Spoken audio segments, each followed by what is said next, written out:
ఈరోజు. ఇక్కడికి వచ్చిన ఎవరైనా సరే మందు బాటిళ్ల మీదో బిర్యానీ ప్యాకెట్ల మీదో ఆశ కలిగి వచ్చిన వాళ్ళు కాదు. వాళ్ళ భవిష్యత్తు మీద భయం కలిగి వచ్చారు. పవన్ కళ్యాణ్ గారి మీద నమ్మకంతో వచ్చారు.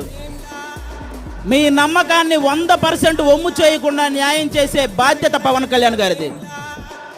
ఇక పవన్ కళ్యాణ్ గారిని కామన్గా విమర్శించే కొన్ని మాటలు. 2 చోట్ల ఓడిపోయాడు. అరే, ఓడిపోతేనే ఇంతమంది కష్టాలు తీర్చాడంటే గెలిస్తే వాళ్ళ కష్టం కాంపౌండ్ వాళ్ళు దాటకుండా చూసుకుంటాడు. రికార్డులు కొల్లగొట్టడానికో ఆస్తులు కూడబెట్టడానికో సినిమాలు ఒప్పుకునే వాళ్ళని మీరు చూసుంటారు. కానీ కౌలు రైతుల కష్టాన్ని తీర్చడానికి సినిమా ఒప్పుకున్న హీరో పవన్ కళ్యాణ్ గారు.